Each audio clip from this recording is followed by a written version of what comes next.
Salut à tous! En 2021, j'ai lu pas mal de livres en japonais de façon à faire progresser mon niveau, et aujourd'hui j'aimerais vous faire une recommandation, vous donner 3 livres que j'ai lus pendant cette année qui m'ont particulièrement plu, et je pense que ces livres, en plus d'être intéressants, peuvent vous aider à progresser en japonais. Ok, c'est parti!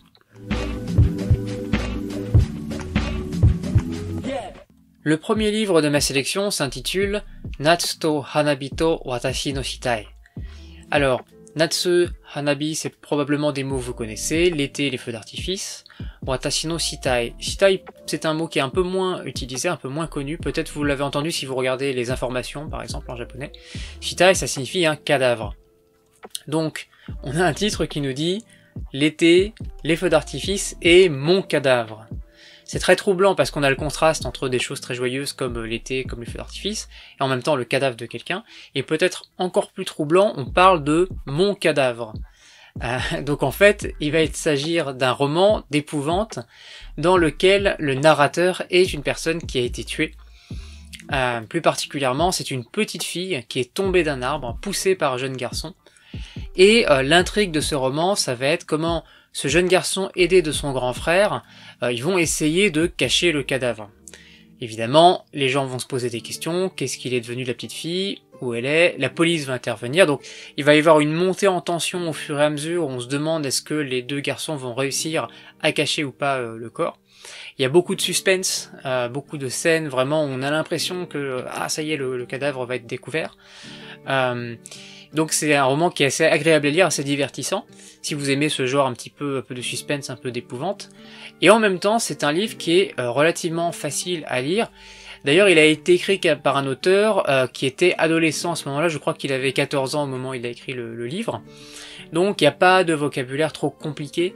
Le plus difficile pour moi, ça a été surtout les termes qui décrivaient les scènes, où il y avait souvent du vocabulaire que je connaissais pas.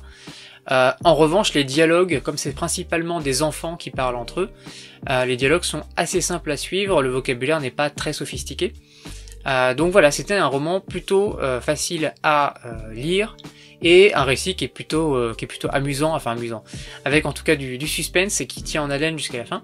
Et ce n'est pas non plus un livre qui est très long, je crois qu'il fait 220 pages, donc si vous lisez à une vitesse relativement soutenue, en 10 heures de lecture à peu près, vous aurez la possibilité de le finir. Je vous recommande donc ce livre, notamment si vous êtes en train de passer au stade intermédiaire, mais vous avez encore des difficultés.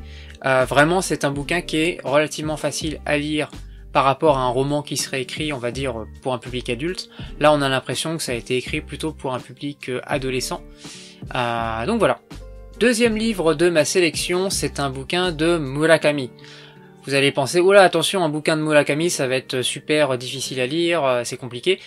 Je vous rassure tout de suite, ce n'est pas un roman de Haruki Murakami, c'est une autobiographie, un récit autobiographique, qui s'intitule Hashiru koto ni tsuite kataru toki ni watashi no kataru koto. Voilà, j'ai dû lire le titre parce que honnêtement, il est un petit peu long, un petit peu compliqué. Il a été traduit en français sous le titre de Portrait de l'auteur en coureur de fond. C'est déjà plus simple à lire.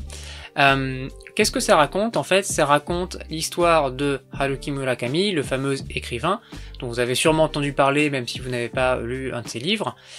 Ça va raconter le moment où il a commencé à se mettre à l'écriture, à devenir écrivain, et en parallèle, comment il s'est mis à courir, notamment à faire des courses de longue durée comme des marathons. Il est même allé jusqu'à faire un ultra-marathon. Et ce qui est très intéressant, c'est que ces deux activités d'écrivain, de coureur, sont mis en parallèle, sont comparées. Et notamment, il y a un point commun qui est très important, c'est la notion de persévérance. En japonais, on dit jizoku. Donc c'est le fait de persévérer dans le temps sur une activité, que ça soit le fait d'écrire ou que ça soit le fait de courir, puisque ces deux activités-là, si on veut devenir bon en quelque sorte, eh bien c'est quelque chose où il faut s'entraîner tous les jours, il faut soit écrire tous les jours ou aller courir tous les jours, tous les matins, pour espérer avoir un bon niveau. On entre donc ainsi dans les coulisses en quelque sorte de la vie de Murakami, de son activité d'écrivain, et en même temps on découvre, parce que c'est quelque chose que peut-être beaucoup de gens ne savent pas, mais on découvre l'aspect coureur de fond de Murakami. J'ai vraiment beaucoup apprécié ce livre, ça m'a vraiment passionné du début à la fin, et en plus ça n'a pas été trop difficile à lire. En réalité, les seuls passages qui ont été difficiles, c'est certains passages qui sont un peu plus littéraires. Je crois que ça correspond à des articles que Murakami avait écrits pour des journaux, dans lesquels on voit bien que le vocabulaire est beaucoup plus littéraire, et ça va plus ressembler à un roman de Murakami. Mais l'essentiel du récit, en fait, c'est écrit de manière très, dans un style très familier, avec des mots souvent relativement simples. Il y aura un petit peu de vocabulaire autour de la course, autour du fait d'écrire, que vous allez acquérir, mais au fur et à mesure de votre lecture. Rien de très compliqué à acquérir. C'est donc un livre qui, je pense, est relativement abordable pour quelqu'un qui a un niveau intermédiaire en japonais. Le troisième et dernier livre de ma sélection s'intitule Yaritai koto o mitsukeru hōhō. Yaritai koto, la chose qu'on a envie de faire, o mitsukeru hōhō, la méthode qui permet de découvrir. Donc on parle d'un livre qui va vous expliquer comment découvrir ce que vous avez envie de faire, votre passion, votre vocation. Et on est donc sur un livre de développement personnel, ce n'est plus un roman ou une biographie comme les deux livres dont je vous ai parlé juste avant, qui va vous expliquer comment chercher cette vocation que vous pouvez avoir, la chose qui va vous passionner dans la vie, qui va vous devenir votre profession de rêve. Moi j'aime bien lire en général des trucs liés au développement personnel, des conseils de productivité, c'est un sujet qui m'intéresse plutôt en général. Et donc j'étais très content de pouvoir en même temps lire quelque chose en japonais sur ce sujet-là. Et j'étais très étonné parce que c'était vraiment facile à lire, mais vraiment très facile à lire.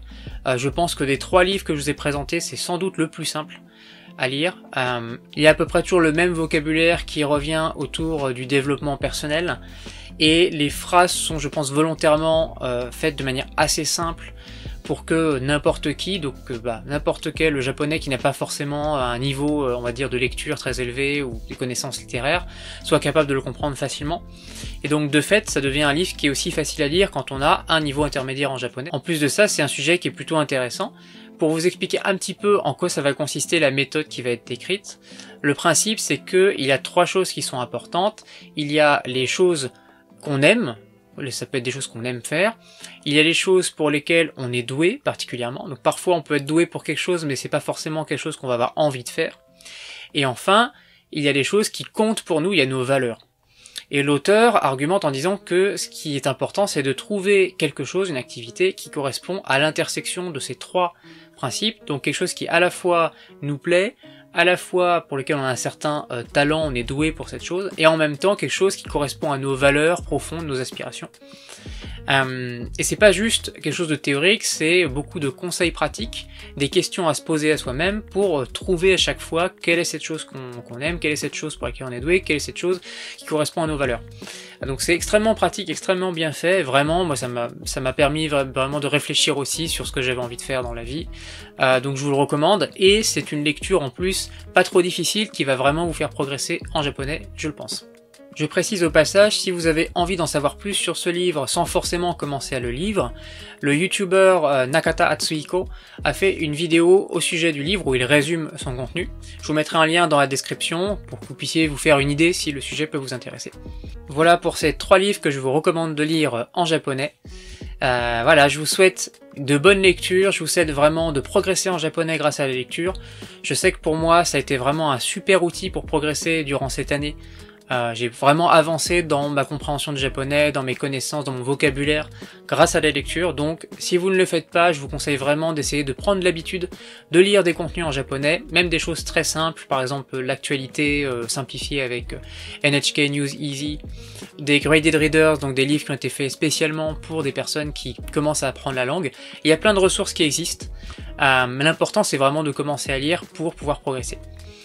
Et c'est probablement la dernière vidéo de l'année 2021 que je fais sur la chaîne. Ne vous inquiétez pas, je reviens en 2022 avec d'autres vidéos. Je ferai sûrement d'ailleurs une vidéo pour expliquer un petit peu mes projets, à la fois pour la chaîne, mais en même temps sur ce que je compte apprendre et comment je compte progresser en japonais l'année prochaine. Et donc en attendant, je vous dis bonne fête et mata kondo!